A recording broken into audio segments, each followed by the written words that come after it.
All right. Okay, folks. Welcome back. I'm not sure. Um, while I was doing my editing for the last episode, I realized that I had been playing with too many summer sloops and Mercer spheres because my voice was turned into a robot. I'm not sure how much you've seen, but I'm basically done with the starter base. The only thing I have left to do with the starter base is turn it on. And so I want to get through some of the recording to do that. So let me show you all our pyramids. We got all of them done. There might be one more built for power storage and stuff, but this is it. We're done. I'm going to be turning it on in a sec. You can see over there, I have been playing with trains like I was told myself to do. And I have all of our pyramids up and a little bit of a special pyramid that I'll show you later. I'm going to show you, I'm just going to walk through each pyramid very briefly and show you what I got going on in here. So I've incorporated some signs. In fact, I can get rid of this to-do list, because we aren't going to need it for a little bit. Basically, I wanted to make some signs to explain the production inside the pyramid.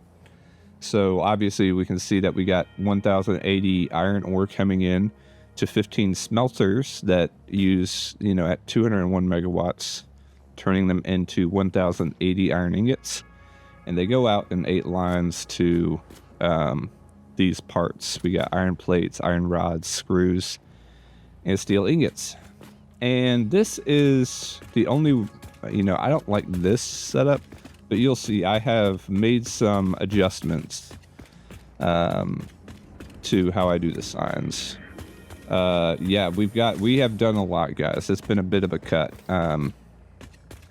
Let's see, we got concrete. So this is where I start using the walls a bit more. So we got 270 limestone coming in to 3 constructors, making 90 concrete, and they go really only to our encased industrial beams and storage. So not a lot to do there. Our next pyramid is, where did I put those signs at? Backside. This looks like our iron plate and rod. We get 155 iron ingots to 11 constructors. Iron plates and iron rods, and they get sent to, obviously, rotors, modular frames, reinforced plates, and storage. We have to bring in some water, by the way, for the... by the way, I restored my temporary concrete. I was using a ton when I was playing with trains, so brought that back. We'll be taking that down as soon as I turn the factory on. I really want to get the factory turned on. It's stressing me out not having it on. Let's take a look here. We got, is this copper? That's right, copper. We get 150 copper ore, 2 smelters to copper ingots to 6 constructors.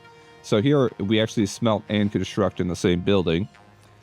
And these are the parts we're making. And here we go to... and actually, this doesn't go any further than stators. I think we just need wires for stators, and then we store the rest. Man, I hope I don't sound like a robot. I'm pausing. I'm checking right now.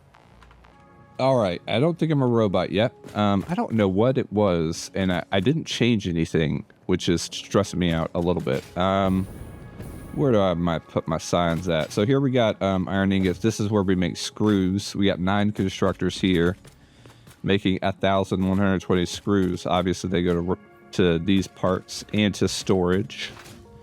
Also, I've made little entrances to go underneath. Obviously, there's not much to look at here. It's just so I can access these parts if I need to get in there. And this is steel, or steel production, basic steel. 245 coal and iron get brought in. We're using cast, where is it? solid steel ingots. This is an alternative recipe that we're using, and we're using cast screws as well back there. We make 367.5 steel ingots, and we produce these parts in those quantities. Obviously, these get sent to the further steel production.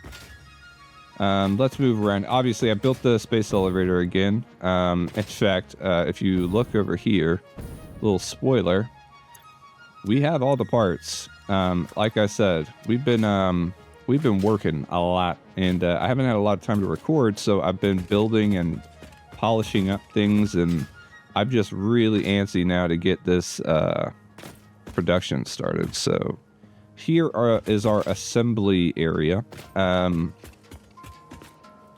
Lots of assemblers. This is probably our most expensive power-wise building.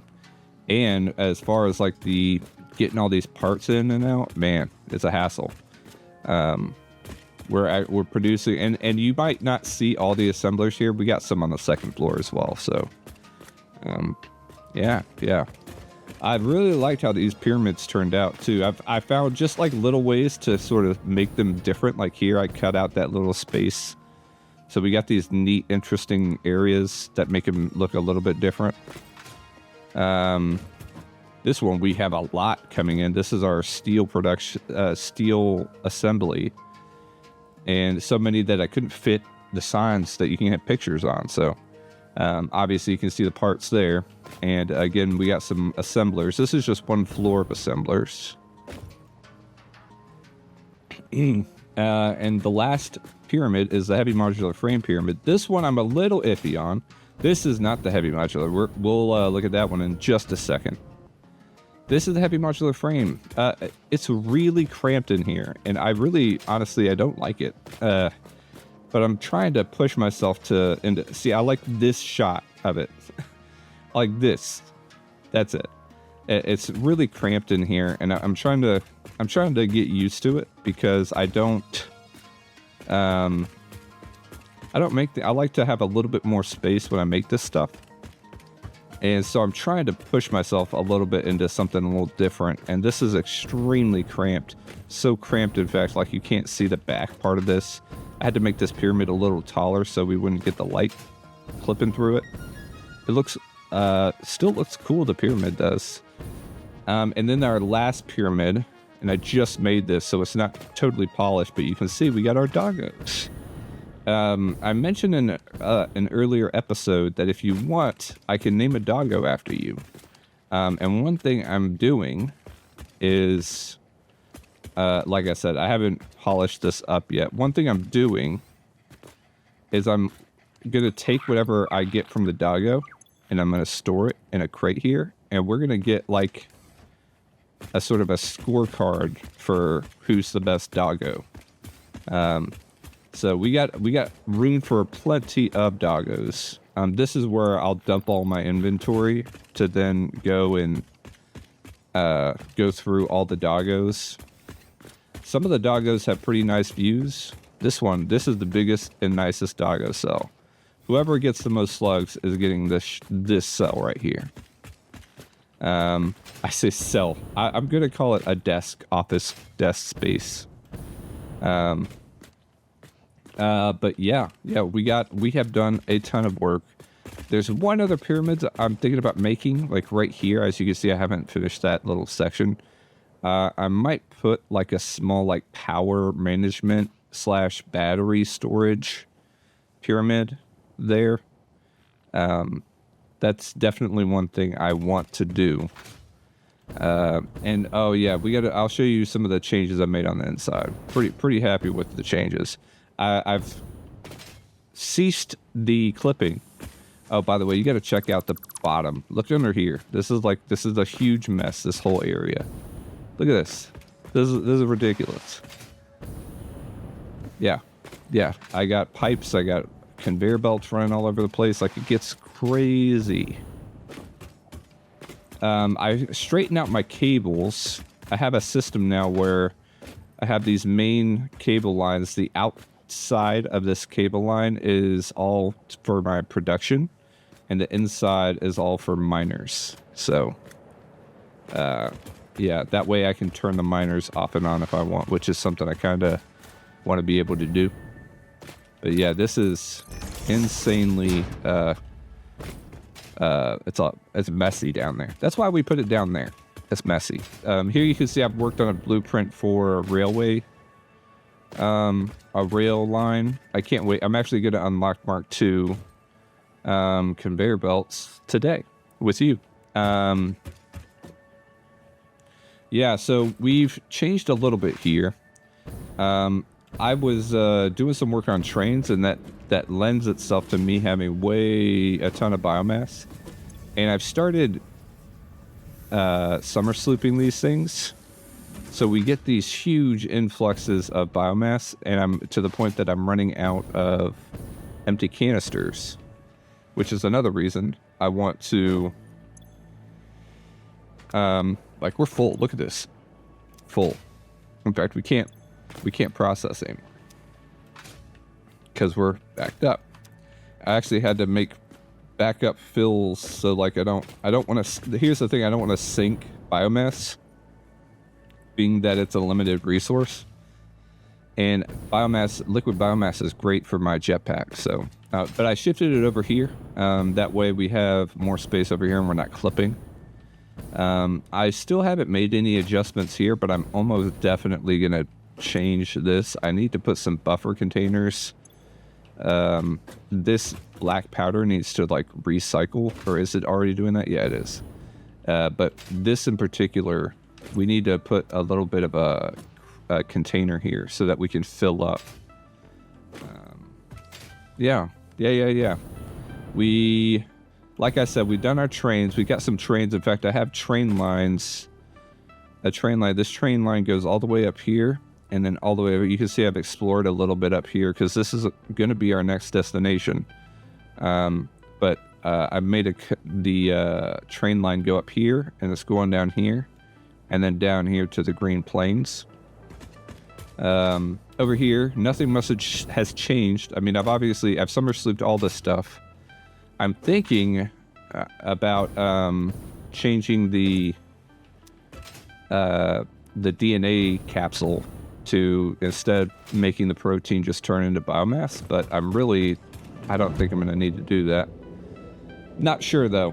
Up top, we've made a lot of changes. I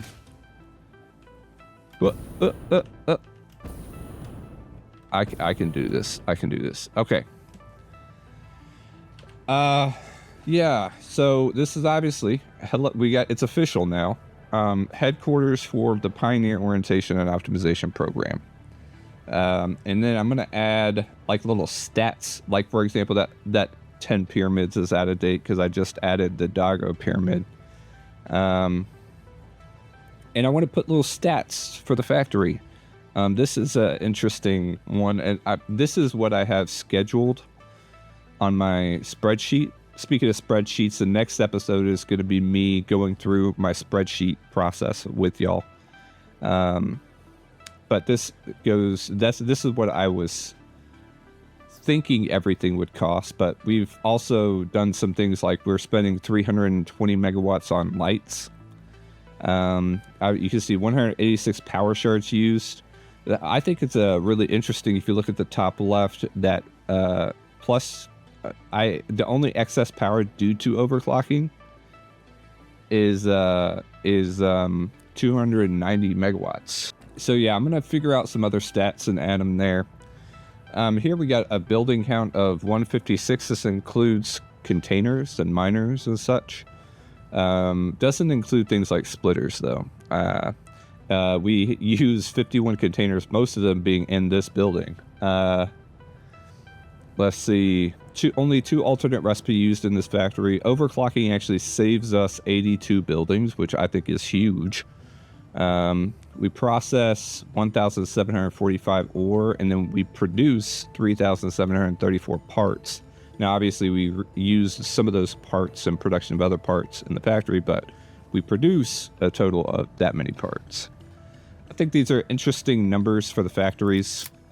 I want to try to include some of this stuff so we all kind of have a cool idea of what the factory's doing. what else should I be showing you? I did all of, I redid the power, so you'll see that I've changed some of these power to look a little bit more permanent. As they get close to the base, I did that. I don't think that one does. That one does over there, but I'm trying to make stuff a little bit more permanent looking. Yeah, and like I said, we did, as you can see, whoa. I've been planning out this train route, and it goes up there. I'm having trouble figuring out this. I need to make a blueprint for this, like, this turn here, because it looks weird and doesn't work with the blueprint. Yeah, that's really it. It's hard for me to gauge sort of how much time I have for this episode, because I'm pretty sure I did an intro, but I'm worried. I can't remember if that part was robotic or not. So I'm not sure. This might just be a shorter episode. Who knows? Nothing much has changed in here. In fact, now that I'm here, let's go ahead and finish the last milestone we have. This is for the next tier. We are going to move. We got a lot. I'm sorry. I'm losing my train of thought. We have a lot to do. I've been sitting on this factory. I'm ready to get moving again. So let's hear what Ada has to say. Milestone reached. The Blueprint Mark II improves upon the Mark I in every dimension, except for the metaphysical ones. This improvement was made available due to complaints from pioneers about other pioneers not being capable of managing their space efficiently. We listen to pioneers, always. Don't listen to us. Oh yeah, something else I'll show you. I have cleaned out, so everything except this, right? This is next on my coupon stuff, but I have bought out, and the Cyber Wagon, obviously, but I bought out every single additional item in here. I have it all. So at this point, I'm stockpiling coupons just for the trophies. Yeah. So now that we've finished that, we are in a place where we have to work on the space elevator. We're going to not do that right away. And instead, I'm going to focus on getting this starter base up and running. My plan for this episode will be done right here, right now. Next episode, I'm going to show you all my spreadsheets and some sketches I've done for production planning, and talk through my thought process with that. And so just because, I mean, if you're new to Satisfactory, it's going to be super helpful for you to understand how to plan your factory out. What else? And then after that, I'm going to turn the miners on in my factory. In fact, I'm as soon as I'm done here, I'm shutting off this sucker, and I'm going to get it back up. And we'll be ready to go. And I'm going to run through the whole production line and just look for problems. And we'll see what happens. But for now, that's it. Thank you for watching. Thank you for being a part of the Pioneer Orientation and Optimization Program. I look forward to seeing you in the next episode. Bye-bye. Thank you for watching my videos. Thank you, Swag.